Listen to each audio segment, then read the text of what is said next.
I awakened the god-tier class, Endless Sword Immortal, yet my fiancée mocked me as the most useless trash alive. She humiliated me in public, demanded we break off the engagement, then turned around and threw herself into Connor's arms. All because Connor awakened the ultra-rare class Dual-Element Divine Mage. He could dominate any battlefield with just a flick of his fingers. Meanwhile, I awakened the most despised class of all, the Swordsman. Because to reach the peak as a swordsman, you have to whale out gold on endless resources to stand out, and a poor family like mine simply cannot afford it. So everyone is certain I will never become a powerhouse. But I just smirk coldly, because none of them know I also awakened the talent, Endless Sword Intent, which activated the only hidden class in existence, the Endless Sword Immortal. Every swordsman skill transforms into a Sword Immortal tier technique. 10 directions Sword Intent, 10,000 swords convergence, Sword Flight, each one capable of shattering the heavens and splitting the earth. And the best part is, since the swordsman is the most looked down on class in the world, swordsman skill books flood the market dirt cheap, and every piece of garbage skill book that lands in my hands turns into a Sword Immortal massacre move. That golden boy Connor would not last half a strike against me. Even those supreme beings draped in epic and mythic gear, compared to me, they are nothing but ants. And those short-sighted fools who humiliated me, I will make every single one of them kneel before me and beg for forgiveness. But what I need most right now is time. Because even though I possess overwhelming power, I have not fully mastered it yet. With the Federation Military Academy entrance exam in 2 weeks, I have to get a feel for my own combat strength fast. And the quickest way is real combat in a dungeon. The next day, I arrive at the rookie dungeon, the Dark Forest. The monsters here range from level 1 to level 10, laughably weak compared to my freakish Sword Immortal class. But I picked this low-level dungeon for 2 reasons. First, I want to test my abilities, and second, I want to clear the entire Dark Forest solo. Because if you complete a dungeon alone, you receive a mythic tier equipment. Not only does it have no level requirement, it also scales with you, growing more powerful as you level up, with rare and devastating stat bonuses. It drives every professional in the world insane with desire. But ever since the rule's arrival, no one has ever managed a same-level solo dungeon clear. Countless professionals have died trying. The moment I step into the dungeon, the rules transform my outfit. My clothes shift into a tattered set of armor, and a worthless wooden sword appears in my hand. From head to toe, I look like a beggar. I have not walked far when I spot a 10-person team mid-battle. Connor is right there in the middle of them, with my so-called fiancée Lila clinging to his side. The moment Lila spots my shabby appearance, her face twists in disgust. "You're seriously such a creep. Are you stalking me?" Hearing that contemptuous tone, I nearly grind my back teeth into dust. You're not worth stalking," I say coldly. Lila is so furious she swings her hand to slap me, but I catch her wrist effortlessly. She yelps in pain and turns to Connor, whining for help. Connor's brow furrows. "Lyon, you're going too far." Watching Connor's reaction, I scoff inwardly. He is willing to turn against me over a woman. By now the surrounding mobs are all wiped out, and every pair of eyes shifts to me. A warrior in decent gear sneers. "Connor, if you're bringing your brother along, we'll have to charge more, otherwise count us out." Before I can even speak, the others chime in with sarcastic mockery. "No way, we don't carry deadweight. If you can't afford to whale out for gear, just go home and farm potatoes. This isn't a joke." Listening to their mockery, I clench my fists. The world works exactly like this. Everyone bows to the strong and despises the weak. Especially when I am stuck with the most worthless class in the world, the trash swordsman. But sooner or later, I will make them all tremble and kneel at my feet. I take a deep breath, calming my racing thoughts.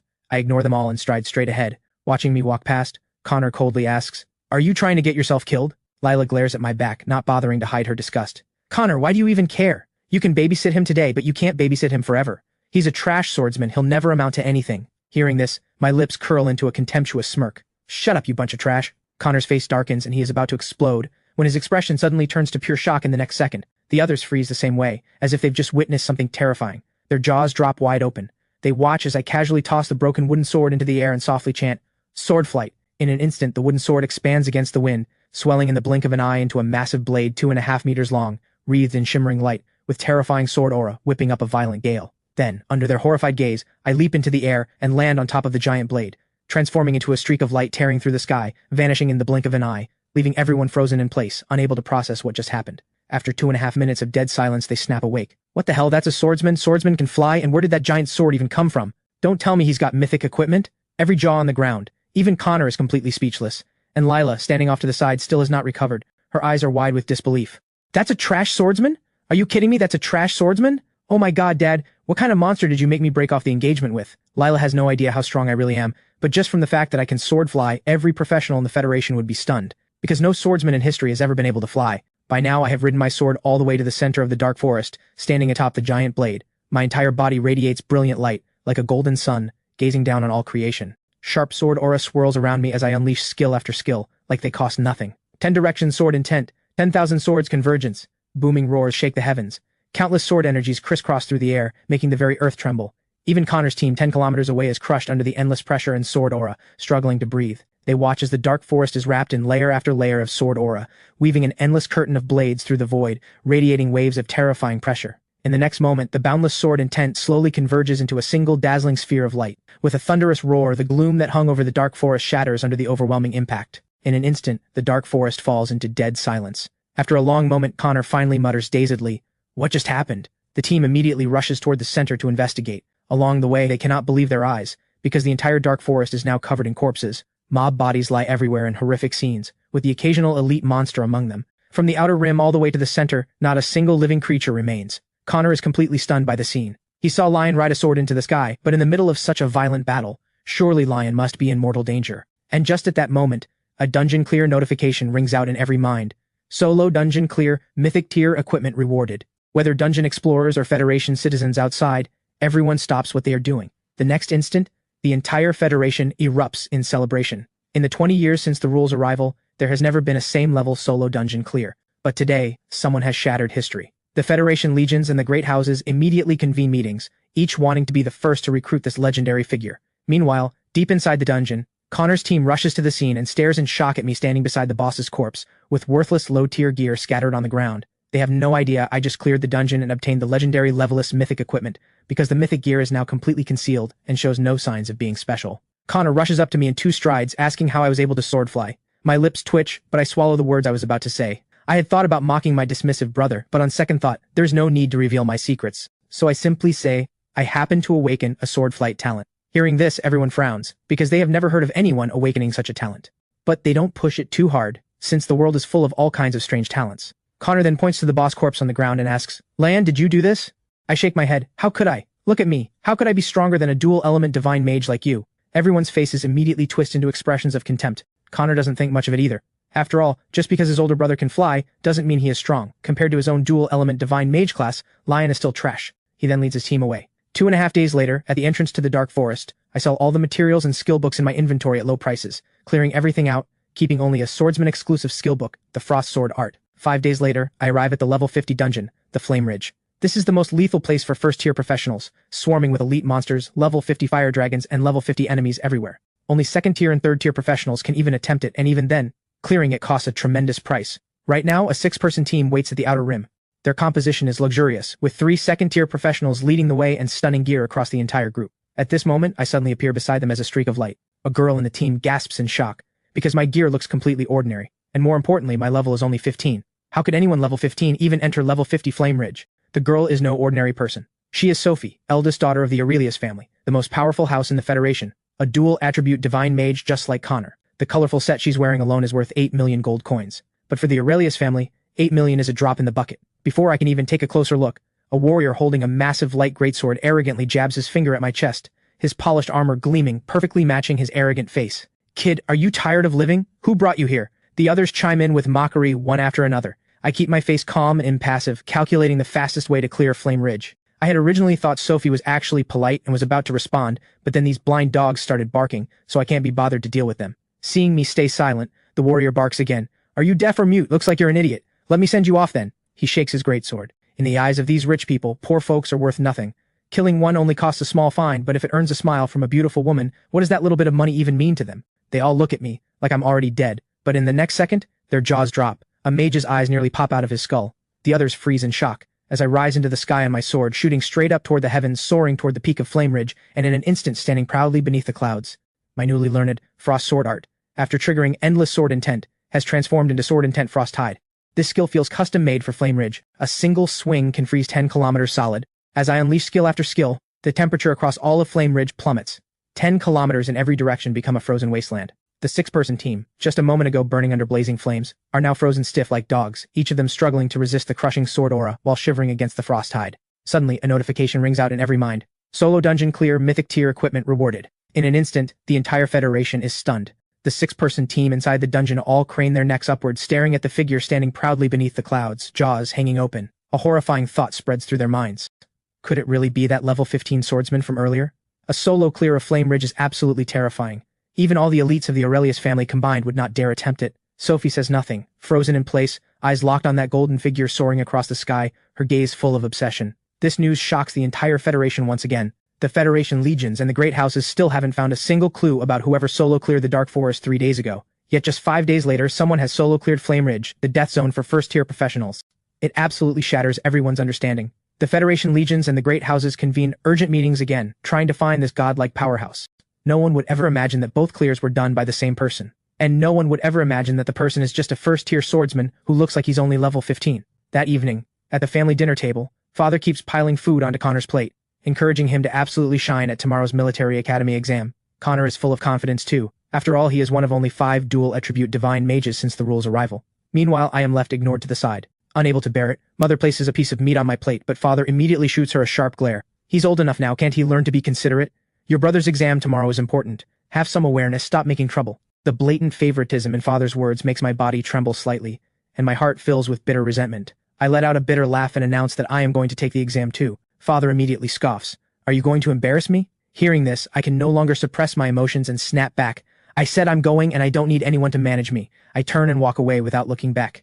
How dare you? Father roars and is about to explode, but Mother quickly stands and blocks him, finally getting him to sit back down in a huff. From inside my room, listening to Father and Connor talk, my heart grows even more troubled. They have already arranged things with Lila's family. Once Connor enters the Sacred Military Academy, the two of them will be officially engaged. This keeps me awake all night again. This is beyond messed up. She used to be my fiancée and now she's my brother's. The next day, students from all across Blue Star gather at the gates of the Federation Military Academy, and Connor and I are naturally among them. Then a sweet voice calls out, "Connor, over here!" Sophie walks toward us with graceful steps, accompanied by the Aurelius family's personal guards. The moment she sees me, she clearly freezes.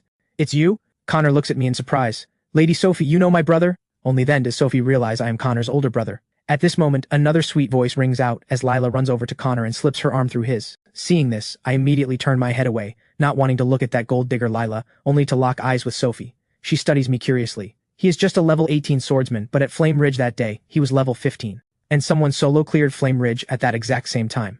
Sophie briefly suspects it might have been my doing, but the moment that thought crosses her mind, she dismisses the idea as ridiculous. After all, my level is right there for everyone to see. The idea of clearing Flame Ridge would be a delusion. Lila then sneers at me with contempt. "You came here too? Don't tell me you want to enter the Federation Military Academy?" I shoot her a glance and shoot back without mercy. "None of your damn business. Who do you think you are to talk down to me?" Connor sees this and panics, afraid the two of us will start a fight and leave him stuck awkwardly in the middle, so he steps in to smooth things over. "Alright, both of you stop. I'm going to register." He grabs Lila's hand and walks toward the registration desk. I scoff coldly and follow without a word. The instructor at the registration desk looks at my mediocre stats and level 18 status and waves dismissively. "Kid, this isn't some regular high school. This is the Federation Military Academy. Registration fee is 3,000 gold coins." Without a word, I pull out 3,000 gold and slap it on the table. The instructor looks at me in surprise but says nothing in the end, takes the gold, and fills in my paperwork. Connor doesn't even realize his older brother has actually registered. But Sophie watches every move I make, and her curiosity about me grows. In her eyes, 3,000 gold is already a huge sum for ordinary people. Even Connor needed his family's sponsorship to register, but I didn't blink an eye when pulling out 3,000 gold. That alone proves I am not as simple as I appear. After registration ends, the actual exam begins. A small level 30 dungeon is set up in the central plaza. Unlike a real dungeon, this one is risk-free, with no actual danger to life, but candidates must clear it to pass. They have to kill every monster in the illusion to prove their combat strength. At the proctor's command, the candidates enter the dungeon one by one.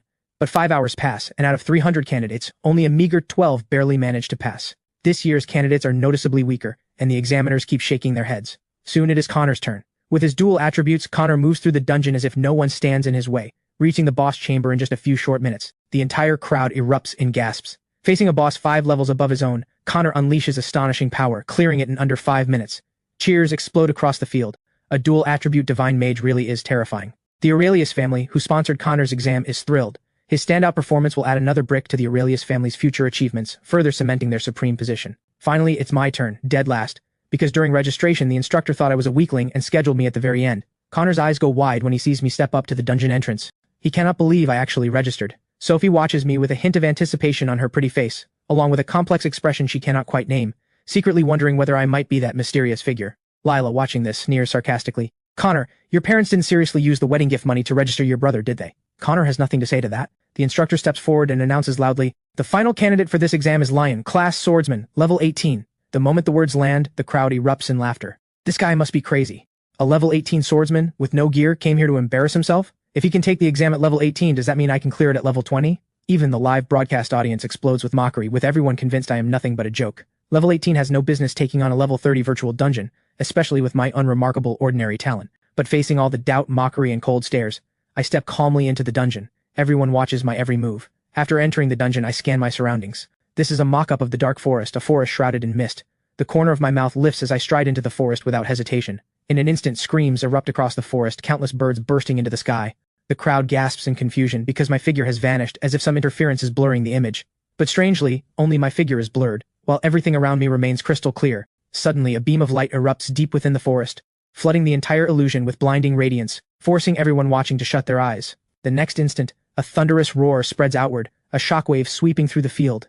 After the roar, the illusion dungeon in the plaza vanishes completely, leaving only me standing at the center of the plaza with my hands clasped behind my back, wreathed in shimmering light. The entire field erupts in uproar, the audience crying out, "Oh my god, he actually destroyed the entire dungeon. Does that count as clearing it?" And the move he used was insanely powerful. What kind of class could possibly have such heaven-shattering, earth-splitting ability? Connor's expression is complicated as he stares at me intently. He absolutely cannot understand why a trash swordsman could clear it so effortlessly. Could he have misread my class? But quickly he refuses to believe it and dismisses the thought, deciding I must be just a regular swordsman, while feeling an immense sense of frustration. He is the rare Dual-Element Divine Mage, yet his clear speed wasn't even faster than a trash swordsman. Lila is dazed by what she just witnessed. Is father seeing things? Is she? Could it really be that Lyon is the strongest? Sophie watches me with smiling eyes, her face full of admiration. But what none of them know is, I have already reached second tier, level 20.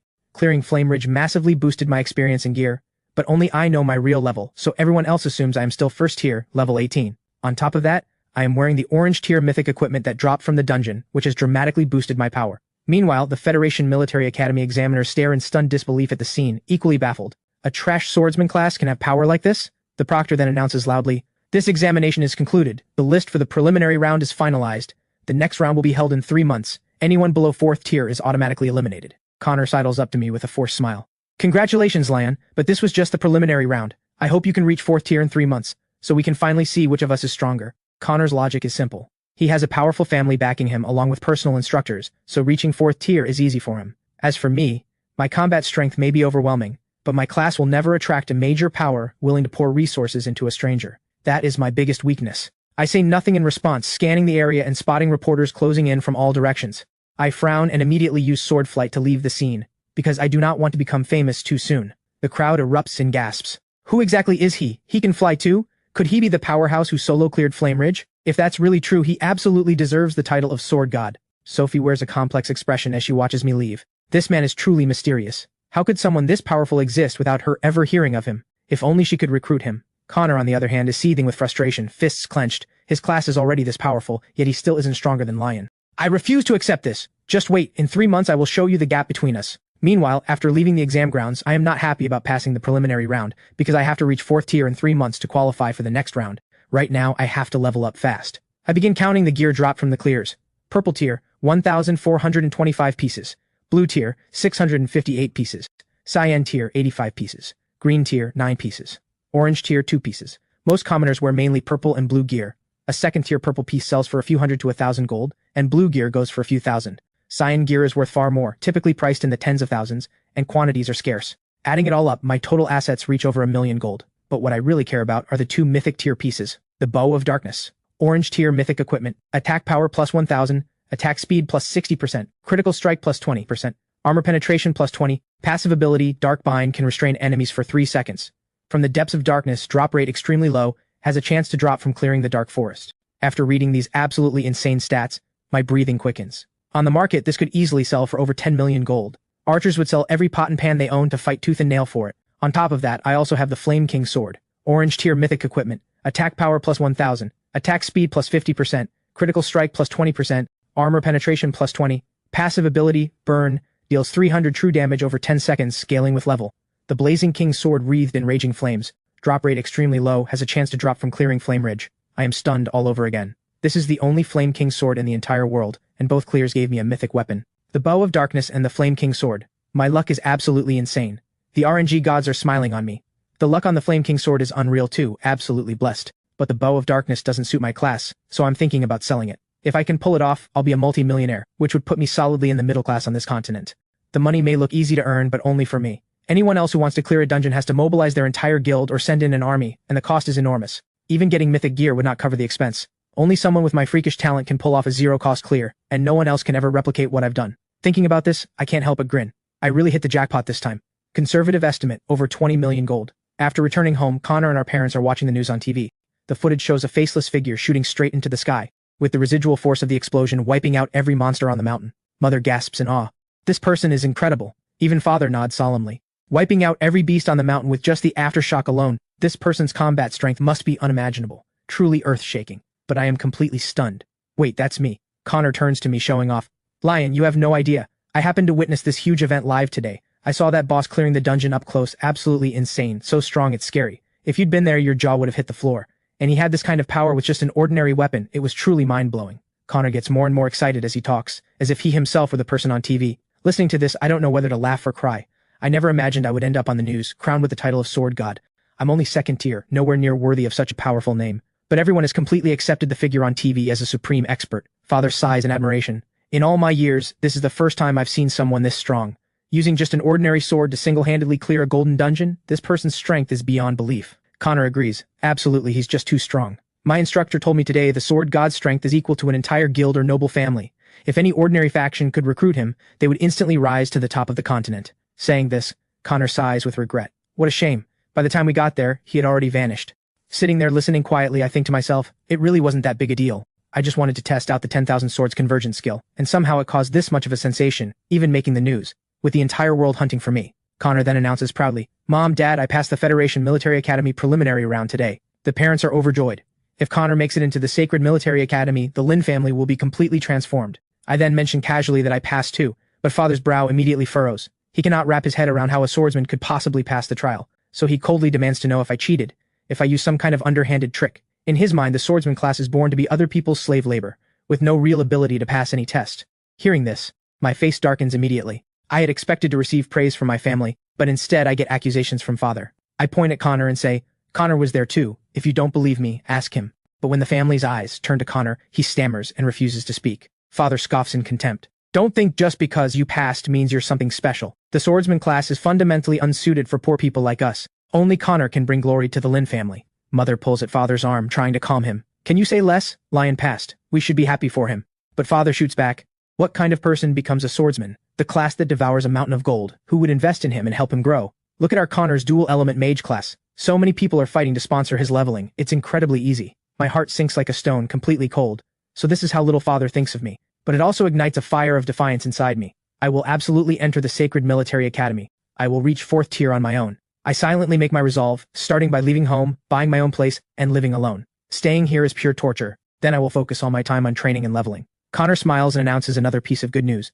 The Aurelius family signed a contract with me, and they even gave me a villa. I want you to move in. Father's face lights up with joy. But just then I speak up. I won't be going with you. Mother anxiously asks me why. I'm just about to make up a casual excuse when Father cuts me off. That's fine, just leave him at the old house to clean it up. The next day, I leave home early in the morning, planning to sell my gear and use the money to move. I head straight for the luxury shopping district, intending to sell the Bow of Darkness, since I cannot use it anyway. Heading to the luxury shopping district, I plan to sell the Bow of Darkness. The moment I step inside, a beautiful woman in professional uniform approaches. Sir, are you here to buy or to sell? The woman is named Ruby, manager of the luxury district.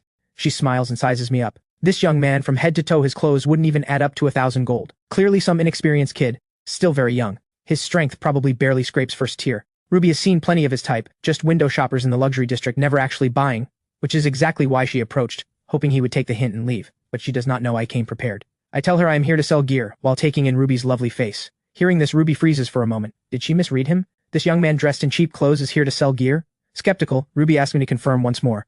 My brow furrows in irritation. I have an orange tier mythic equipment to sell. Can you handle it? The moment those words land, Ruby's mind explodes, her face filled with disbelief. Sir, may I have your name? Please come with me to the very important person room to discuss in detail. A few moments later, I am seated inside the very important person room, with a cup of coffee placed before me. Ruby still does not quite believe I could have mythic equipment. Items like that can be counted on one hand. How could it possibly appear in the hands of some random young man from another world? But in the next second, I pull out the Bow of Darkness directly, a wave of dark magic enveloping the bow, the lights in the room dimming instantly. The sudden appearance of an orange tier weapon locks Ruby's eyes onto it, unable to look away. After examining the Bow of Darkness's stats, she is even more shocked, because this is an orange tier weapon that has never existed before. While reeling, a possibility hits her. I heard yesterday someone cleared the dark forest. Don't tell me you're the sword god? Ruby stares at me in disbelief, desperate for a definitive answer from me. The sword god has been the hottest topic recently, with the heat absolutely soaring. Countless people want to know who the sword god is, willing to spend fortunes just to learn his identity. But I do not want to become famous this early, or it could easily get me killed. So I deny it, claiming I am just selling on someone else's behalf. How could I be the sword god?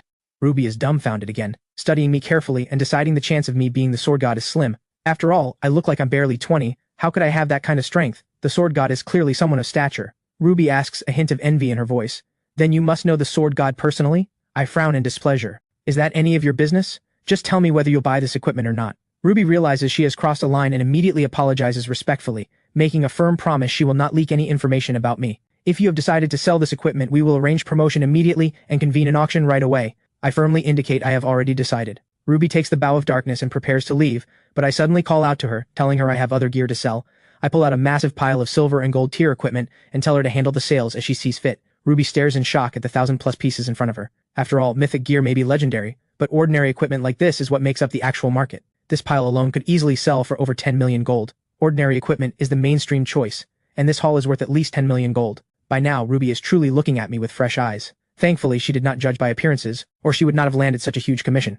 She tells me the regular gear will be paid out quickly, but the bow of darkness will take a bit more time. Then she rises and leaves the very important person room. After Ruby is gone, I pull out a few pieces of green platinum gear that I have kept for personal use. The first piece is the flame cuirass, which adds 500 defense and 50% strength. Passive ability, burn, scorches enemies within range, dealing 100 damage per second. Beyond that, I have the flame greaves, the flame helm, and other pieces all from the flame set, and paired with the Flame King sword, this whole loadout looks absolutely magnificent, infinitely better than my earlier ragged self, and I have already reached 2nd tier, which already places me above the vast majority of ordinary professionals, truly entering the realm of experts. If I unleash my killing moves, I can fight even a 3rd tier powerhouse. I decide to head out for a walk. The moment I step outside, a voice suddenly calls from behind me. Long time no see, buddy, what are you doing here? A man in a sharp suit walks toward me, smiling as he reaches out and pats my shoulder, eyes scanning my shabby outfit. A flash of contempt crosses his eyes.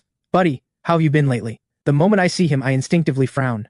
The man is named Marvin, a high school classmate of mine, but I have no fondness for him. Back in high school, I dated a wealthy girlfriend, but Marvin teamed up with another guy chasing her and stabbed me in the back, driving her further and further from me. That other suitor was also from a wealthy family. Marvin sold me out to suck up to him. The suitor was also a rich heir, and Marvin, to gain favor with him, sold me out. By the time I figured out what happened, it was too late, and my relationship with my girlfriend was beyond repair. But she did not actually like that rich heir, so their plan never fully succeeded in the end. The reason Marvin looks so polished and successful now is entirely because he latched onto that wealthy young master. Facing this kind of snake, I obviously can't let it slide. Marvin can clearly see what I am thinking, but he doesn't care in the slightest, not even a hint of regret. After all, every man for himself. Without that choice back then, how could he have his current glory? To earn the treatment he has now, sacrificing one friend is nothing. He would sell his own wife and consider it worth it. Marvin smiles and says, "Buddy, I'm honestly looking out for you, trying to give you a leg up." Young Master Lucas said, "As long as you tell Mona to her face that you don't deserve her, he'll give you an executive position with 1 million gold annual salary." My eyes slowly narrow. How laughable. The idea that I would do something like that is absolutely impossible. I coldly turn my head and start to leave. If there's nothing else, I'm going. Marvin quickly calls out, "Lyon, you're not still thinking about Mona, are you? Take my advice and let it go now.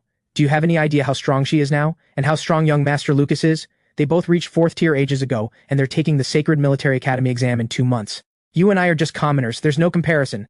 Their lives are fundamentally different from ours. Just bow your head to young Master Lucas, and you get 1 million gold salary. Plenty of people will never earn that much in a lifetime." I let out a cold laugh. "Forget it, I'm not a lapdog like you." Seeing my firm attitude, Marvin gives up trying to persuade me. He drops the subject and says regretfully, "What a shame." Just then, his secretary steps forward and reminds him, "Mr. Marvin, the Bow of Darkness auction is about to begin. We need to get there quickly." Hearing this, I'm somewhat surprised. The Bow of Darkness has barely appeared and already drawn attention from every major faction. Looks like Marvin is here representing the Lee family for this weapon. He says arrogantly, "I'm taking this weapon no matter what. I was even going to take you along so you could see what mythic equipment looks like, but since you won't agree to my offer, forget it." Hearing this, I find it absolutely hilarious. This guy actually wants to take me to see the weapon I'm selling, the joke of the century. I scoff in contempt, walk away, and head back to the very important person room. The moment Ruby sees me, she says excitedly, "Mr. Lyon, the Bow of Darkness auction starts in half an hour. We have quite a few big buyers attending today." Big buyers mean a hefty final price, and her commission goes up accordingly. The way she looks at me grows almost feverish, like she's looking at her meal ticket. Half an hour later, the LCD screen in the very important person room displays the live auction feed, with every bidder's offer appearing on screen. The starting price for the Bow of Darkness is 10 million gold, with minimum bid increments of 500,000. As the bidding begins, the Aurelius family immediately bids 11 million, and within a short time the price soars to 13,500,000. Then the momentum starts to slow, until someone bids 15 million and nobody else jumps in. But the moment I see the bidder's name, my eyes widen. It's the Lee Group. So this is Marvin's bid. I let out a cold laugh and ask Ruby if I can join the bidding myself. Hearing this, Ruby pauses, then hesitantly says, "You can, technically, but if you win it back yourself, you still have to pay the commission." Once I have her answer, I immediately announce a bid of 19,500,000. Earlier I heard Marvin say the Lee family wanted the Bow of Darkness at any cost, so I planned to gamble, pushing the price to 20 million and bleeding Marvin dry. Hearing this price, Ruby is stunned. Mr. Lyon, are you serious? If no one counterbids, you'll be stuck with it yourself. But I do not hesitate for a second, urging Ruby to submit the bid quickly. The final bidding round is about to begin. Ruby stops hesitating, not worried about whether I can afford it, because the 1,000+ pieces of gear from earlier already exceeded 10 million. After she makes a quick call, the number on screen jumps from 15 million straight to 19,500,000. The scene shocks every bidder in the auction. No matter how good the Bow of Darkness is, it can't possibly be worth that much. Ruby is sweating bullets for me. If no one counterbids, this orange tier weapon comes right back to me, and I still owe the exchange several million gold in fees. As the countdown begins, the auction approaches its end. Meanwhile, in another very important person room, Marvin is absolutely furious. Which bastard is bidding against me? The Lee family has given him strict orders he must bring back the Bow of Darkness. They want this weapon to boost the strength of one of their internal experts, so they prepared 15 million gold for Marvin to win it. Now some interloper has crashed the party. To complete the task, Marvin has to dig into his own pocket. If anything goes wrong with this assignment, his position is gone and he gets kicked to the curb. That 5 million he saved up over years is about to vanish in an instant, and his heart is bleeding. On the other side, I stare nervously at the screen in front of me, hoping my plan is right. In the final seconds, the price on the screen suddenly jumps, landing at 20 million, and I let out a deep breath of relief. Ruby is amazed. She cannot figure out how I knew someone would absolutely counterbid. The price is 7 million above average. She praises me. Mr. Lyon, you're incredible. How did you know someone would definitely raise the bid? I just smile mysteriously and tell her it's a secret. After the auction ends, Ruby informs me that the 1,000+ pieces of gear came to 13,450,000. Adding the 20 million from the auction, after deducting the 10% commission, the total comes to 31,450,000 gold. This amount will be transferred to my account. With that, she exits the room. A few moments later, I receive the massive transfer. Now I have the money to buy a house. But the first thing I do is open the trading platform and purchase an extremely rare skill book, the Destruction Sword Art. After triggering Endless Sword Intent, it transforms into Sword Demon's Dance, a skill that boosts my strength by 200% for a short duration. My heart races. No wonder this skill book is so scarce. A skill this powerful would be insane if no one fought over it. High-tier skill books bring leaps in combat strength. With Sword Demon's Dance, I gain the capability to fight beyond my level. And a skill like this can be evolved one more time, and when that happens, the buff won't be just 200%. It could easily reach 1,000%. After wrapping up business here, I head straight to the villa district and immediately buy a villa for 10 million gold, leaving the saleswoman completely stunned. Looking at my new home, I get the sudden urge to call my mother. On the other end, she seems to be cooking, the sound of the knife chopping clearly audible. She anxiously asks where I went since none of my phones were answering. They have been moving all day today, and being unable to reach me has worried her sick. Hearing this, I hesitate, wondering whether to tell my parents I bought a villa. Just then, I suddenly hear father cursing in the background. Where did that little brat run off to today during the move? Doesn't even know to come help out. Hearing this, my eyes immediately darken. Since my parents have already moved into Connor's villa, I decide not to tell them anything. Instead, I tell mother I found a basketball job, with food and lodging included, and that I signed a 2.5-year contract. I tell her to enjoy life over there, and that I will visit when I can. After a few more minutes of small talk, I hang up. Looking at the empty villa, my heart feels heavy. After a long while, my gaze gradually hardens. Competing against the geniuses at the Sacred Military Academy will be interesting. Lucas, Lee, Mona, and Connor will all be participating, so I need to grow stronger as fast as possible. I waste no more time, leaving the villa immediately and heading to a dungeon, the Phantom Forest. This second-tier dungeon is significantly more dangerous than Flame Ridge, with every beast inside at second-tier level. The dungeon administrator confirms my second-tier strength and grants me entry. I scan the surroundings.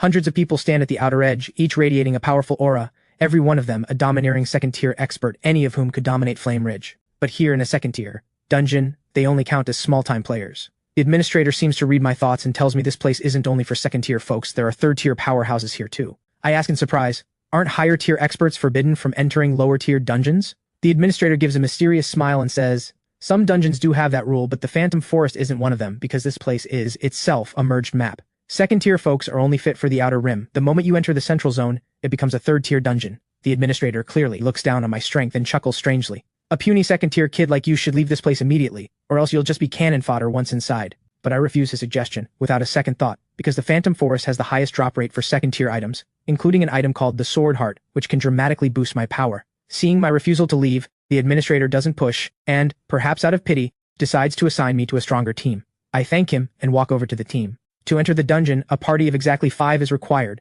otherwise entry is impossible. This is an absolute rule no one can break. But the moment the 4 other party members see me, their faces go black as the bottom of a pot, their eyes filled with contempt. The administrator actually assigned them a level 20 second-tier weakling. Meanwhile, I size them up. Judging from their auras, every one of them is a powerhouse at second-tier level 50 or higher. I just entered second-tier a few days ago, So there is a huge gap between us. A young man with a bow on his back complains in irritation. What's the administrator thinking? He actually saddled us with deadweight. Another priest chimes in with disgust. This guy is only level 20, he's nothing but a burden. The two of them openly hurl insults and mockery at me, treating me like I don't exist. The warrior in the team also looks at me with contempt, deciding they cannot bring this useless burden along. But to their frustration, no one can override the administrator's decision unless I voluntarily withdraw, in which case the administrator will reassign. So the four of them glare at me viciously, trying to pressure me into leaving on my own.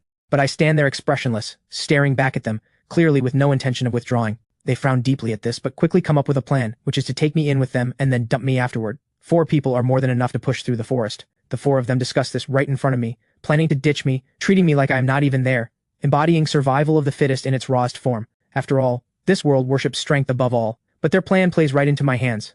I prefer working alone anyway, it makes things much easier. Once we enter the dungeon, they immediately walk off in the opposite direction. Once they are gone, I activate sword flight and soar off into the distance.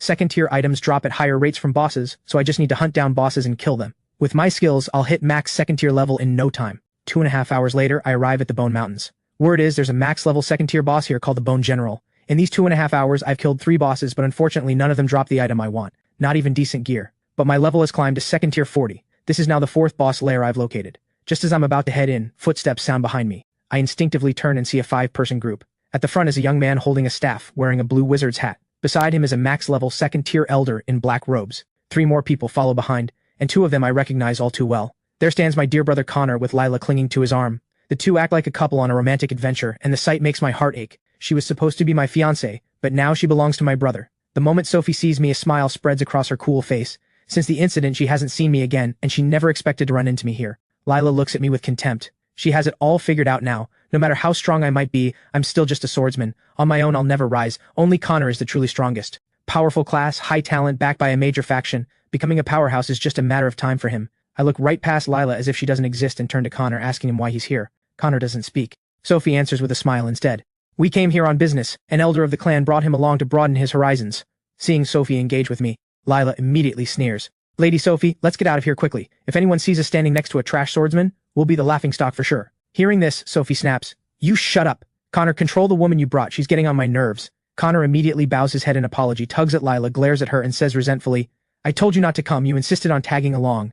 If you offend Lady Sophie, you'll regret it. Lila is startled, immediately shutting her mouth, but still mutters under her breath, what's there to say to a trash swordsman? By now I have no interest in dealing with them any further and turn to leave. Just then, a figure suddenly calls out from behind me. Young man, hold on a moment. An elderly man steps out from the back. He is the strongest member of the team, the second-tier level 90 mage instructor Elder Damien. He strokes his beard and studies me carefully. This young man is no ordinary fellow. His aura is actually second-tier, truly impressive. His face is filled with deep admiration. Sophie's face fills with surprise at his words. Sophie looks at me, stunned. The first time she saw me, I was only first tier, level 18. Only a few days have passed, yet I have already reached second tier. The speed of my progress is simply astonishing. Connor stares at me in shock as well. He never imagined that I would already be second tier. He cannot understand how I level up so fast on my own. He doesn't know how many pills he had to swallow just to reach first tier, level 90. This makes him suspect there might be a powerful backer standing behind me. But my face darkens. I never expected this old man to see through my realm at a single glance. It leaves me uneasy. I ask Elder Damien how he could tell. Your aura is incredibly rich, he says, sharp and unmistakable. It would be hard not to notice. A look of admiration rises in his eyes, the gaze of a man who treasures talent. He asks whether I have any interest in joining the Aurelius family. I fall into silent thought. From now on, I'll need to rein in my aura, never let it leak out too freely. Otherwise others will see straight through my hand. I politely decline Elder Damien's invitation, telling him I prefer freedom, that I do not like being tied down. Connor lets out a quiet sigh of relief. If I had really joined, it would have stung him deeply. Beside him, Lila scoffs in disdain. Ungrateful fool, my refusal disappoints Sophie. Such a gifted young man, and yet the Aurelius family cannot claim him. But Elder Damien doesn't dwell on the loss. Instead, he turns his attention to me with a kind smile. He asks why I am alone out here, wondering if perhaps I have lost my way. I neither deny it nor confirm it. My sense of direction is decent, and I can find my way back to the teleportation circle. I also have sword flight. 1,000 miles a day is no problem at all. Sophie suddenly understands. No wonder I'm out here on my own. I must have wandered off and lost my companions. She turns to him gently. Grandpa Damien, let's give him a map. Elder Damien pulls a map from his storage ring and tosses it to me. I reach out and catch it, accepting it without hesitation. Having a map inside the dungeon is far better than wandering blindly. It saves me from running in circles and greatly improves my efficiency. I cut my fist towards Sophie in thanks. She waves her hand with a smile. No need to thank me, it's just a map. Until we meet again. Elder Damien, seeing how low my level is, kindly advises me to leave this place as soon as possible. As they depart, Connor and Lila glance back at me, their eyes cold and distant. The 5 of them continue deeper into the valley. Watching them, I frown. Are they heading to Bone Valley too? Then I can't go that way. I open the map and search for another boss location. With this map in hand, it feels like I have a navigator. Everyone who enters a dungeon dreams of getting one of these. The Aurelius family is truly generous. To give such a gift to a stranger is no small thing. I scan the bosses marked on the map and find one a dozen miles away from Bone Valley. The boss there is the 1,000-pound Ant King, a second-tier level 99 monster. One step away from becoming a third-tier beast and a core boss. I arrive at the location without hesitation and summon the Flame King sword. I unleash 10,000 swords convergence, slashing downward. In an instant, the ant monsters covering the ground are sliced clean in half. Streams of energy and gear scatter across the ground. The next second, the earth trembles. A figure tall as a small hill bursts up from below, glaring down at me. It surveys the corpses of its kin and seethes with rage. Sensing my strength is lower than its own, its fury boils over. After all, it is a second-tier maxed-out boss, one step from third tier, yet someone has come looking for death. I stare at the massive ant. I was right. It must be the boss here, the 1,000-pound Ant King, a second-tier level 99 monster. The Ant King roars, slamming down with an arm thick as a pillar. I raise my sword to block, but the crushing force drives half of my body straight into the dirt. I quickly call on 10,000 swords convergence, hoping to cleave its arm in two, but the Ant King reacts fast, pulling back its limb and watching me with caution. I struggle out of the ground, leap onto my sword and rise into the air. The Ant King is stunned. How can a second-tier nobody fly? But it shows no fear. It coils its legs and launches skyward, jaws gaping wide to swallow me whole. Suddenly a surge of raw energy explodes from my body, smashing the Ant King back down. The beast is shaken to its core. How can someone barely pass second tier drive it back? By now I have already activated Sword Demon's Dance. My power surges, the pressure radiating from me leaving the very air heavy. The Ant King's eyes turn grim. It senses something ominous coming, a strike powerful enough to end its life. It hurries to dive back underground, but I don't give it the chance. A single colossal stroke of 10,000 swords convergence splits the hill-sized Ant King in two. The second-tier elite boss falls right on the spot. After slaying the boss, my level rises to second tier, level 60. I also pick up a pile of colorful gear, one orange tier piece, and one white item. But the sword heart I want most is nowhere to be seen. After all, class-exclusive items are far rarer than ordinary gear. And the orange tier mythic piece isn't even something a swordsman can use. But the gray item catches my eye. It is a skill book titled 1,000-Pound Sword Art, 1,000-Pound Sword Art, and my eyes light up at once. Skill books are nearly impossible to find on the open market. Each one is worth a fortune. With my passive talent able to evolve them into higher tier skills, this trip is well worth it. Just as I am about to refine the skill book, a beam of light shoots into the sky in the distance, catching my attention. From the direction, something must be happening at Bone Valley. My heart sinks. Could the Aurelius family be in trouble? I forget about refining the skill book and ride my sword straight toward them. Whatever else, they did me a favor, and my brother is there too. Meanwhile, deep inside Bone Valley, a fierce battle is raging. Countless skeleton minions swarm a golden barrier. The Bone General, 100 meters tall and looming like a mountain, swings his massive bone blade, hacking down at the figures before him. Every strike sends the ground shaking, the entire valley trembling under the force. Elder Damien chants an incantation, golden light radiating from him, his face pale, as he holds the great barrier together. He never imagined the Bone General would level up, climbing from second tier level 90 to level 99, surpassing him entirely. What's worse, the skill skeleton tide has grown stronger, summoning skeleton soldiers of an even higher tier. Connor fends off the skeletons in panic, shouting urgently for a plan. If they don't escape soon, they will all die here. Connor, save me! I don't want to die here! Lila screams beside him. With her weak strength, holding back the skeletons is no small task. Even Sophie has gone pale, never having faced a life-or-death crisis like this in her life. Endless skeleton minions slam into the barrier, while the mountain-sized Bone General swings his blade overhead. The scene looks like the end of the world. Her attacks barely dent the skeletons. Their bodies are thick and tough, and after the Bone General leveled up, every minion he summons is now second tier. With each swing of his blade, hundreds, even thousands more skeletons appear, trapping the 5 of them in a desperate fight, with no way to escape. Elder Damien sighs heavily. Lady Sophie, forgive me. I should never have brought you here. Even if it costs this old life of mine, I will get you out. Beside them, Lila shouts in desperation, Old man, whatever trick you have, use it now. The barrier is about to break. At this point, she doesn't care that he's from the Aurelius family. Her own miserable life comes first. Sophie shoots Lila a furious glare, regretting ever bringing her along. By now, Elder Damien has made up his mind to sacrifice himself to save the others. He will burn his own life force, gaining tremendous power for a brief moment. Sophie's tears spill down her cheeks. She cannot bear to watch Elder Damien go to his death, but red flames are already rising from his body, burning without heat, consuming his flesh, consuming his life. As much as Sophie wants to put out the flames, she cannot. Connor's expression turns complicated. He never thought this old man would give up his own life to save them. Just as they face certain death, a strange sound echoes from outside the valley. Everyone turns toward the source at once, only to be stunned by what they see. Even Elder Damien, the strongest among them, has eyes wide with disbelief, his face frozen in shock. A colossal blade of sword energy slices out from the valley's mouth, followed by more bursts of sword energy in rapid succession. Wherever the sword energy passes, the skeleton minions crumble to dust. The blades multiply, crisscrossing the sky, blocking out the sun, filling the entire valley with raging sword energy. Within the silver storm, a figure rides a long sword on the wind, his presence beyond mortal grace, like a god descended. The sight leaves them speechless. When did the Phantom Forest gain a master like this? Elder Damien has lived most of his life, fought countless battles, yet he has never witnessed such a scene before. He has never seen any swordsman wield such power. Then a startled cry breaks out. The Sword God! The Sword God who cleared Flame Ridge! Connor remembers the sight all too well. The Sword God's strength is something he will never forget. Watching him strike up close fills him with overwhelming excitement. Sophie gazes at the figure in awe. Their luck is truly extraordinary, to encounter the Sword God in action. The scene before them mirrors the one from Flame Ridge so closely. The only difference is, the Sword God seems even more powerful now. Sword energy floods the sky. The skeleton army is wiped out in an instant. The figure draws closer. They hold their breath, desperate to see the Sword God's true face. But the moment they see it, shock freezes them where they stand. It is him, Lyon. Elder Damien's body trembles in disbelief. That figure is the very young man he met earlier. Connor shakes from head to toe. Why does the Sword God have to be his own brother? If that's true, hasn't he been losing from the very start? Lila's pupils contract violently. She cannot believe that I am the famous Sword God. Looking at the timing of when the Sword God first rose to fame, that means I made my dazzling rise the very day after the engagement was broken. A venomous look enters Lila's eyes. What is this supposed to mean? Is he humiliating me on purpose? It really is him. Sophie covers her mouth. From the very first meeting, she suspected I was the Sword God, and now her suspicions are confirmed. The others are stunned senseless. They clearly remember my strength is nothing more than second tier. How can I possibly possess such overwhelming power? Elder Damien lets out a bitter laugh. He has grown old and useless. These old eyes failed to recognize greatness. Looking back now, he finds himself ridiculous, telling the Sword God to leave this place quickly. But it seems they are saved now, so he halts the life sacrifice. As I enter the valley, I do not stop in front of the others. My focus stays locked on the Bone General. No wonder Elder Damien's strength couldn't hold against him. The Bone General has leveled up. He's no longer just an outer zone boss. But since he's evolved, the drop rate must have improved significantly. The chance of getting a sword heart has gone up, and the thought sends a thrill of excitement through me. I unleash 10,000 swords convergence.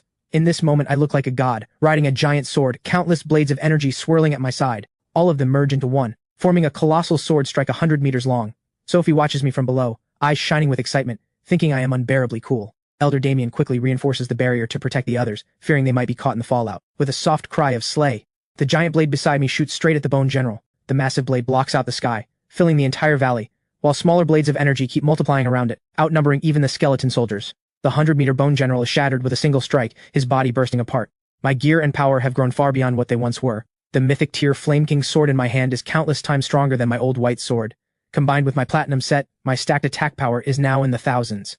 A single strike takes out a third of the Bone General's health. The visual impact of this move is absolutely staggering. Sophie has seen powerful skills before, but never has she witnessed a swordsman's technique this awe-inspiring. Connor, however, looks crushed, almost despairing, because my strength has shattered everything he thought possible. Elder Damien stares in stunned silence. The power I display once again exceeds his expectations. Magnificent. This young man is beyond compare. He has seen countless geniuses, but someone like this is a first. The sheer might leaves him reeling. The Bone General who drove them to the brink of death now shows clear signs of exhaustion under my assault. He can no longer summon his minions, trapped on the defensive, unable to mount any real counterattack. Even his last advantage, his sheer health pool, is melting away piece by piece under the rain of sword energy. Soon, his thousands of hit points will be gone. The Bone General roars in defiance. He has only just leveled up, and now he's about to fall here. He refuses to accept it. In an instant, a piercing white light bursts from the hollow features of the Bone General's face, his whole body releasing an explosion of energy that actually drives me back. My brow furrows. How can a Bone General on the verge of death still erupt with such terrifying power? Sophie covers her mouth, gasping in alarm. Why does it feel like the Bone General has grown so much stronger? Elder Damien stares at the Bone General, his thoughts in turmoil, disbelief flashing in his eyes. This is bad. He's evolving into a third-tier boss. The Bone General radiates blinding white light like a second moon, illuminating the area for miles around. Layers of flesh slowly form over the smooth white bones, blood-red skin emerging with horrifying clarity. The sight stuns everyone present. Witnessing this, my expression turns grave. I feel enormous pressure pressing down on me. The Bone General no longer has any visible bone. In its place are red tissues, like a man stripped of his skin, a sight beyond terrifying. Elder Damien frowns, puzzled. Why is there no skin? By rights, once the Bone General evolves to third tier, he should become a 100-meter-tall blue giant. But in front of them stands a red giant of raw flesh. In a flash, a possibility strikes him. Could it be that he hasn't fully evolved? That he's only halfway becoming a half-step third tier? At this thought, Elder Damien's eyes light up. He claps his hands sharply. That makes sense. Reaching third tier is no easy feat. No one breaks through just like that. Even humans need specific items to ascend. Monsters require even more specific items. Without that item, the Bone General cannot truly enter third tier. He has only stepped halfway. Still, Elder Damien sighs again and again. Even at half evolution, the Bone General's strength now far exceeds second tier. Even with the life sacrifice, he could not so much as scratch it. Half-step third tier has lifted every one of its attributes far beyond a small boost. Strength, speed, agility, all surge dramatically. Even its health refills from near zero in an instant, rendering everything I just did completely useless. Connor's legs give out, and he collapses to the ground. God, how can their luck be this bad? He actually evolved. Lila looks utterly hopeless, her face drained of color, unable to speak a word. Sophie has gone pale with fear. Weakly, she tugs at Elder Damien's sleeve. Grandpa Damien, do you think the Sword God can beat him? Elder Damien's expression is heavy. Hard to say. Even though the Bone General hasn't fully reached third tier, he has 1 foot in already, far beyond what any second tier can match. The Sword God may be strong, but he is still second tier. He may not be able to win. Hearing this, Sophie's heart sinks. She gazes up at me with desperate eyes. Are we really going to die here? Meanwhile, though my expression is also serious, I show little sign of worry. The Bone General's breakthrough is something I never anticipated, but it ignites a fierce battle hunger inside me. Fighting a near third-tier opponent is exactly what I have dreamed of. I push every skill to its maximum, Sword Demon's Dance dialed up to full output, my own energy swelling to unmatched levels. The Bone General eyes me coldly, as if looking at an ant. Even without fully crossing into third tier, he is not someone a second-tier rookie should challenge. The Bone General grips his nearly 100-meter blade and chops down at me, a strike powerful enough to split mountains. I raise my sword to block with all my strength, but the sheer force smashes me straight into the earth. The ground shudders violently, splits in half, a fissure miles long tearing across the land. Elder Damien's face goes white as a sheet. That single strike shatters every hope he had left. Mighty as the Sword God is, even he cannot fight across realms. Not only is he dozens of levels below the boss, but he also faces one with a foot already in third tier. We won't escape this time, he thinks. Below ground, I feel as though every bone in my body is shattering. This is the first time I have suffered such a heavy blow. I struggle to rise and lift back into the sky. The moment Sophie sees me reappear, her heart leaps. The Sword God isn't dead, he can still fight. I unleash 10,000 swords convergence once more, gathering all my power into a single 100-meter giant sword. The energy radiating from it is monstrous. Lesser minions disintegrate the moment it sweeps past them. If not for Elder Damien's barrier, the others below would be caught in the residual force. I drive the giant sword straight at the boss. The Bone General sneers coldly, raising his blade to clash head-on with my sword. The two surging forces collide, erupting into a massive explosion centered on us. Everything within 1,000 meters is wiped clean. The minions closest to the impact are pulverized into pure energy. The clash produces blinding light. Below, the others squint through the barrier to watch the battle. Sophie's heart aches with worry as she silently prays for me. Lila, broken by the terror of death, screams wildly at the sky. Lyon, you have to win! I don't want to die here! I swear, if we make it out, I will marry you! Connor sees this and shoots Lila a venomous glare. A deep loathing for this fence-sitter rises inside him, and he can't begin to understand how the Lin family ever ended up tied to hers. But the most urgent matter now is the battle his brother is fighting. The battle that decides whether they live or die. By this point, I've hit my limit. My strength begins to fail me. Even with every skill bonus active, the gap between me and a half-step third-tier boss is enormous. The Bone General, by contrast, fights with ease as if drawing from an endless well of power, showing no sign of fatigue. In the end, the clash of forces ends in my defeat. I am hurled away like a deflated balloon, crashing hard onto a hilltop. The Bone General pants heavily. Though he has won the exchange, more than half his energy is gone. The shock in his eyes is impossible to hide. He never expected to meet such a formidable foe, someone who could go toe-to-toe with him at half his realm. At this thought, a flash of killing intent flickers in the Bone General's eyes. This one absolutely cannot be allowed to live. If he grows any further, his own death is certain. He begins to walk toward me step by step, preparing to devour me whole and end the threat once and for all. Elder Damien gives a bitter smile and sighs deeply. So we lost after all. He has lived long enough and can face death calmly. But his one regret is bringing Sophie here, so young, only to die in this place. Their original destination wasn't even Bone Valley, but somewhere else. They were only passing through. Hearing that the Bone General could drop mage items, Sophie had insisted on a whim that they detour to hunt him. Elder Damien thought the boss would be easy to handle, but he miscalculated, and now an innocent life will pay the price. The Bone General lifts my battered body, opens his blood-red maw, and prepares to swallow me whole. Watching it happen, Sophie cries out in despair. No! But I have no strength left to resist. I can only watch as he devours me. Then, suddenly, a voice rings in my ears. Learn 1,000-pound sword art? My body cannot move at all, but the moment I hear those words, I answer without a second's hesitation. Learn. Hidden class activated, Sword Immortal. Passive triggered, endless sword intent. 1,000-pound sword art has evolved into one sword sealed throat. Active effect, a lethal killing strike released in complete silence, slaying every enemy within 10 meters. Though my mind is fading, I hear the words with perfect clarity. This is clearly an assassination skill, though with weaknesses and a range limit. Watching the boss draw closer, I steel myself. The instant he gets close enough, I will strike him down with one sword, sealed throat, catching him completely off guard. Connor trembles all over. His own brother is about to be eaten by a monster, right before his eyes, and he can do nothing about it. As much as he envies his brother's strength and power, in the end they share the same blood. In a moment like this, family overrides everything. Lila howls and wails like a madwoman, the terror of death shattering her completely. Someone save me, please, whoever gets me out of here, I'll marry him! Sophie tugs frantically at Elder Damien's sleeve, her small face full of panic. Grandpa Damien, please save him! Elder Damien shakes his head bitterly. I can't. There are too many bone soldiers around. If I move, the barrier drops. We'll be overrun in seconds. There's no time to act. Then we just watch him die. Sophie's eyes brim with tears. Hearing her, a flash of resolve enters Elder Damien's gaze. There's no other way. I'll have to use it again. This catastrophe is on me. There's no reason to drag innocent lives into it. If anyone is going to die, let it be me. With those words, his body bursts into flame once again. He has already made his peace with death, ready to die here.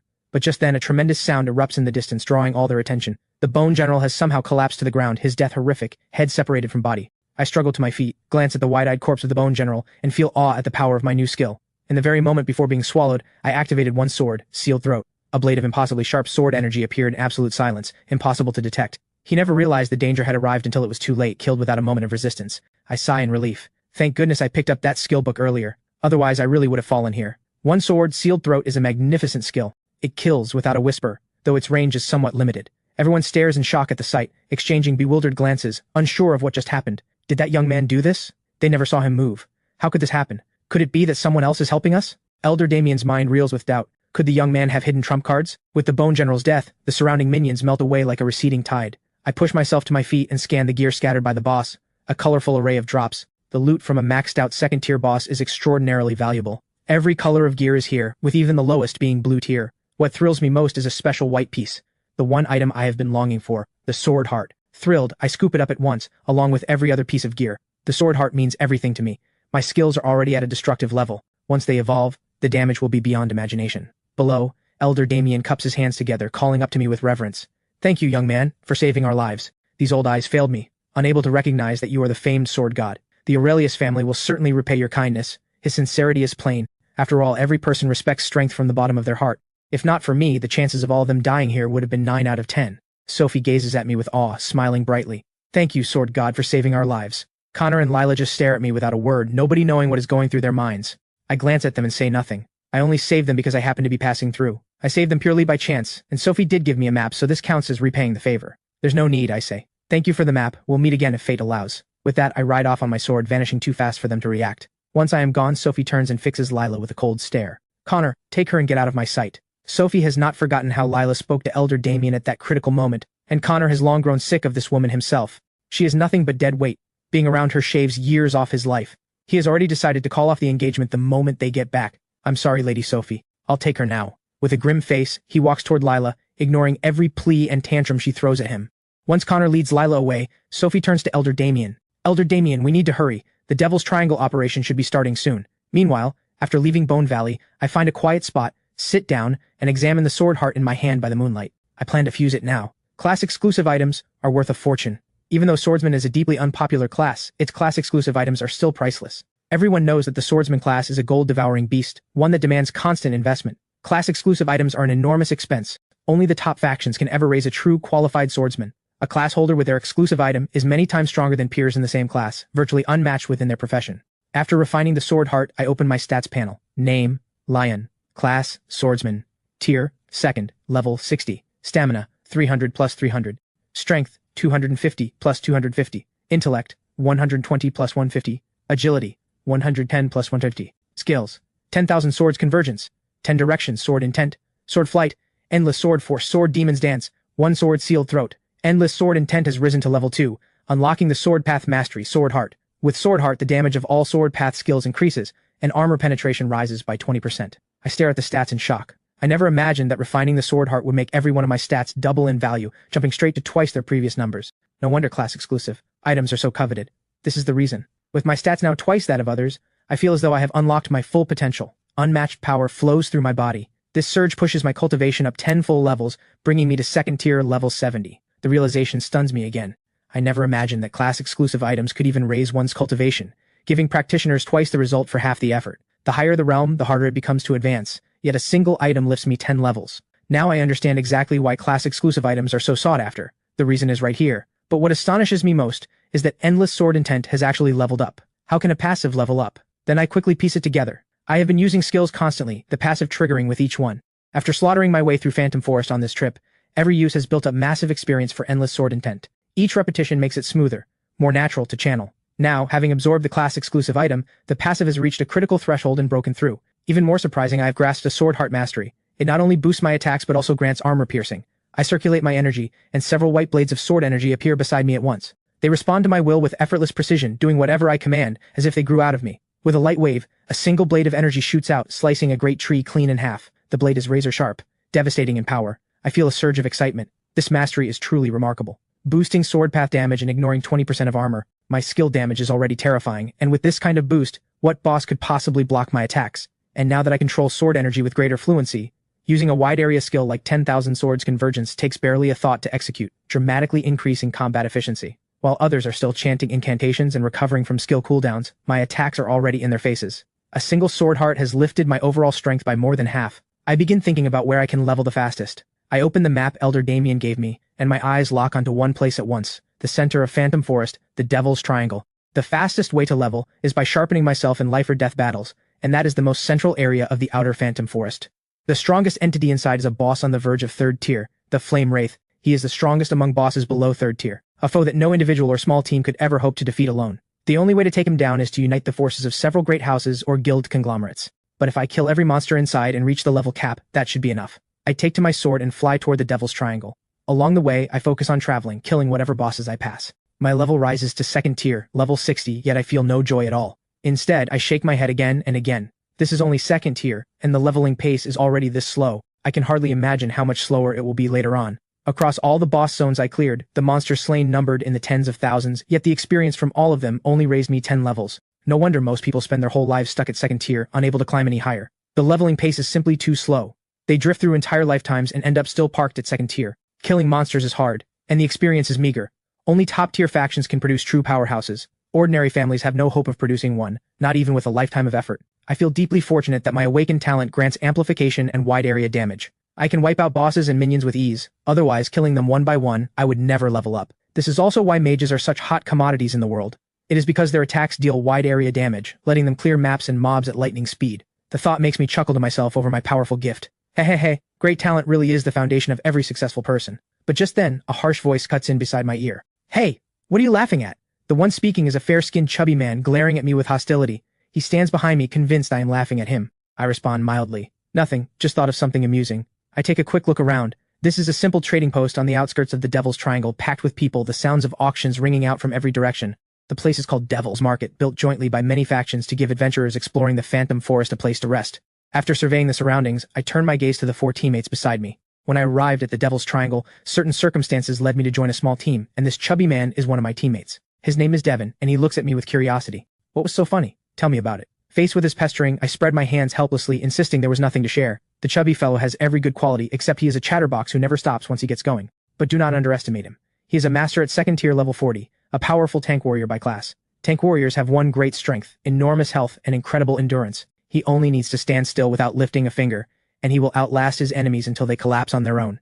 Nothing can break through him. Devin is an optimistic soul with a friendly personality, and I genuinely enjoy his company. Just then, a stocky warrior strolls over. What are you two talking about? This tall, imposing warrior is also a member of our team named Kane. He wears medieval-style silver-plated armor, a shield in his left hand and a spear in his right, the very picture of authority and might. Devin's face twitches as he looks at Kane.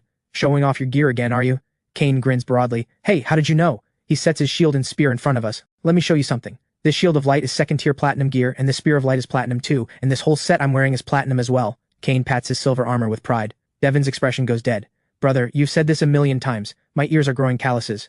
I shake my head with a smile. Kane is a piece of work, eager to brag about his platinum gear to anyone he meets, terrified that someone might not know about it. Suddenly, a voice carries over from a distance. Kane, showing off your gear again? 2 striking figures emerge from the depths of the market. Leading the way is a woman of about 30, a smile on her face but a chill radiating from her body so cold no one dares approach. A frost saber hangs on her back, a presence that grips the soul. Behind her walks a younger woman, holding a staff and dressed in mage robes. The young woman wears a haughty expression, her eyes filled with contempt as she glances at Devin and me. The 2 of them are the final pieces of our team. The woman with the saber is Autumn Frost, a 2nd tier instructor at the city's Class Academy. The Class Academy is one of the city's most prestigious martial arts universities, ranked among the top 100 in the country, with considerable strength behind its name. The young woman behind Autumn Frost is named Mira, a prodigy student at the Class Academy and Autumn Frost's own pupil. Despite her young age, she has already reached 2nd tier. I noticed the disdain in Mira's eyes long ago. I just smile and say nothing.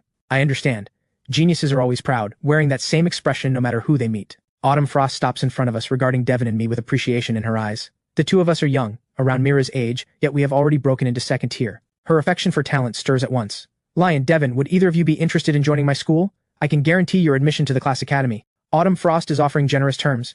Every year the class academy filters out countless applicants based on strength, talent, and character. Few ever make it in. But my goal is to enter the Sacred Military Academy, so I deflect with a casual excuse. Thanks, Autumn, but I still have a living to make. I have a family to support and no time for school. Devin declines Autumn Frost as well, saying he prefers freedom and that being unrestrained suits him best. I appreciate the offer, Autumn. Autumn Frost shakes her head with regret. Two promising young men have turned her down. Such talent wasted on them. She drops the subject and moves on to the upcoming mission. We've been assigned to the flanking force under the Huang Fu group. The reward is 1 set of platinum gear per person.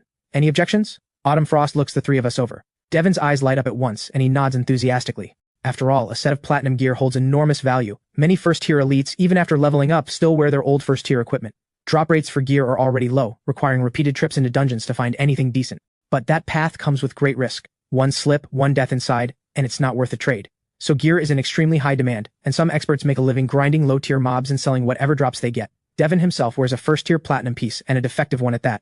Kane has been bragging in his face about his own gear until Devin's teeth ache with envy. He desperately wants a proper set. Kane just nods indifferently. He already has a full set of platinum gear, so another set just means more to sell. I nod as well, voicing no objection. My goal isn't platinum gear at all. I'm here to level up. Platinum gear is nothing to me. There is a real reason I joined Autumn Frost's team. When I first arrived at the Devil's Triangle, I noticed something was off. A massive operation is being planned. The second-tier elite boss, the Flame Wraith, has been targeted, and not just by one party but by many. Several major corporations and guilds, led by the Huang Fu group, are organizing a coordinated raid to take down this second-tier elite boss. These factions act with iron-fisted authority.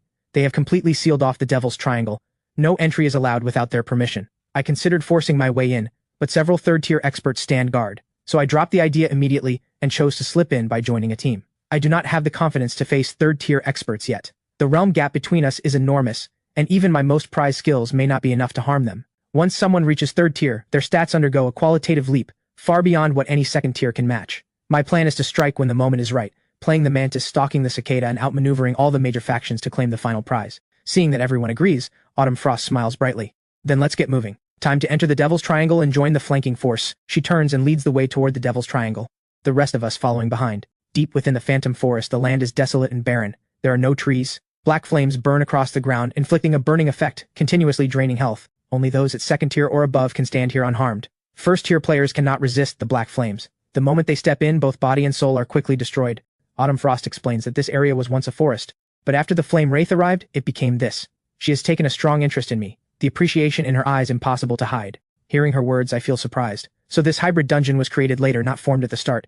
After passing through the blockade and entering the Devil's Triangle, the five of us stand on a mountain peak and look down. The view is filled with red eyes, ghostly figures hidden in the darkness. Those phantoms are the unique demons of the Devil's Triangle, the demon spirits, each possessing the terrifying strength of second tier. Their bodies burn with dark flames, granting them dual attribute magic from both darkness and fire. The darkness gives them undying bodies. Unless killed thoroughly, they will keep regenerating and rejoining the fight. The fire magic gives them devastating offensive power. With both abilities, each demon spirit comes dangerously close to the strength of the Bone General we faced earlier. Even more terrifying, the demon spirits in the Devil's Triangle seem endless, packed together in dense, suffocating masses. As far as the eye can see, only demon spirits. Mira notices my expression and sneers. Are you scared? She is a fire mage, dressed in fiery red robes, a magical staff in her hand. I glance at her sideways. Up close, this young woman is rather pretty, with fair skin and dark hair flowing to her waist, but that personality is impossible to like. I ignore this girl, refusing to stoop to her level. She has probably been spoiled at home, oblivious to the dangers of the real world. There is no need to win a verbal battle with her now. Sooner or later, someone will teach her a lesson. Seeing that, I say nothing. Mira takes it as confirmation of her assumptions, the contempt in her eyes growing even thicker. She has been complaining the whole time, wondering why her master would recruit Devin and me, one a meat shield, the other a useless swordsman. Devin is at least somewhat acceptable since he can absorb damage, but what is there to value about me? Everyone knows swordsman is the worst class, looked down upon by all. Low health, low damage, fragile under any pressure. What use could he possibly have? And yet her master wants to bring this guy into the school. What is the academy thinking? Most infuriating of all, these two even turn the offer down, as if they were the ones too good for the academy. Truly maddening. Mira looks deeply annoyed, and steps off to the side, refusing to stand with us. Devin seems to have certain feelings for Mira. He leans close to my ear and whispers, "Don't take her seriously. She doesn't mean any harm. She just has high standards and hasn't seen much of the real world." I narrow my eyes. "You like her? The way you're defending her?" Devin's chubby face flushes red and he hurries to deny it, but his eyes keep drifting toward Mira's direction. He clears his throat and pats my shoulder. "I'll be honest with you, brother. You know the reputation swordsmen have out there isn't great. Me, I'm fine. I'm a tank. Plenty of health and stamina. When the fight starts, don't go charging in like a hothead. Just hang back and put on a show. Coast through it. Your life is what matters most." Devin speaks like a wise old veteran, and though his words sting a little, they truly come from concern for me. He grins slyly. When the fighting starts, let Kane the big lug hold the front line. You and I will slack off in the back. I laugh quietly. This chubby fellow looks honest, but he has more tricks up his sleeve than most. Mira stands not far off and overhears our conversation. Disgust rises in her even further, her contempt deepening yet again. She mocks us at once. Two men, both timid as mice, utterly useless. Grown men being so wishy-washy and indecisive. Real men you are not. Devin and I just laugh it off, paying her no mind. What does a little girl know? When you live in the real world, your life is what matters most. At that moment, Autumn Frost receives a message and her expression turns grave. We've been notified. The operation begins today. The next second, a vast wave of figures appears from behind us, so many that the ground trembles beneath their feet. Devin stares at the new arrivals in shock. So this is the power of the major factions. A class legion. The legion numbers in the tens of thousands. At the very front march warrior-class soldiers, including knights and tanks, forming the front line to absorb attacks and provide defense. Behind them stand mages, priests, archers, and other ranged classes. Their job is to attack, heal, and stack buffs. The legion advances slowly, like a wall of living flesh. The sight stuns all five of us on the spot. Autumn Frost cannot help but marvel. This is the foundation of a great power. When they move on a different scale. A force like this is more than enough to take the Devil's Triangle. The Flame Wraith will likely fall before them. Kane takes a long time to recover his senses, inwardly marveling at the strength of the conglomerates. A second-tier army of tens of thousands is a rare sight, and every member is roughly his equal in strength, some even stronger, and every single one of them is wearing platinum gear. Kane lets out a stunned gasp. The platinum gear he prides himself on means nothing in front of these conglomerates. A dime a dozen. Devin asks. I heard third-tier experts are joining this fight too. Where are they? Autumn Frost looks up at the sky with a solemn expression. Up there. We follow her gaze upward and indeed see figures hovering in the sky. Their faces are obscured, yet the aura radiating from them feels overwhelmingly powerful. A bolt of lightning streaks across the sky, illuminating their forms. Now we can see their cold faces, looking down upon the world like sovereigns. These are third-tier experts. My eyes burn with intensity as I watch them.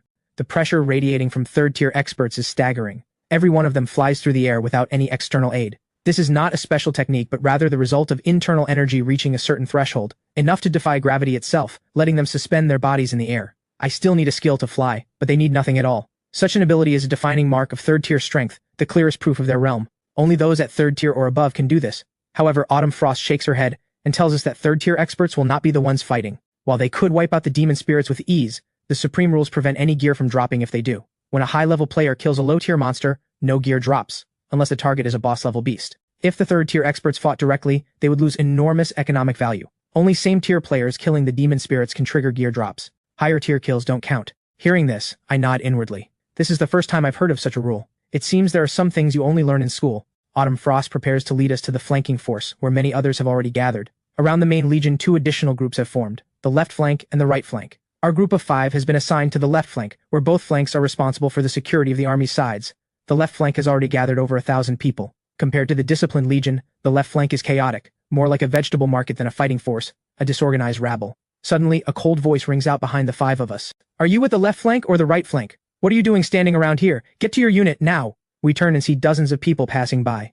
A black-robed middle-aged man, seeing us standing outside our assigned area, snaps at us in a cold voice. Within this group, a young woman is surrounded by attendants, held in the center like the moon among stars. Being scolded like this, Kane flies into a fury, and is about to fire back when Autumn Frost grabs him in time, warning him quietly, "Don't start trouble." The young woman in the middle is Lady Yuna, the daughter of the Huangfu family. Kane goes pale. He nearly brought disaster down on himself. As a commoner, he has no business crossing a great power. Beside him, Devin's eyes light up, practically drooling as he stares at Lady Yuna. The black-robed man, seeing that we don't respond, darkens at once. "Did you not hear me? Are you all deaf?" Autumn Frost steps forward and answers, "We're with the left flank." The black-robed man's expression shifts at once. "Left flank? Then you're under our Huangfu family. Bunch of useless deadweight, get to formation now." "What are you standing around for?" Being called deadweight, Autumn Frost cannot hold back any longer. The Huangfu family's man has crossed every line, looking down on them all. The frost saber on her back releases a wave of cold energy, her entire body radiating an icy aura. The black-robed man sneers in contempt. "What, you actually want to fight? Bunch of weaklings." Dozens of Huangfu family experts turn hostile, glaring fiercely at the 5 of us. A battle stands on the verge of breaking out.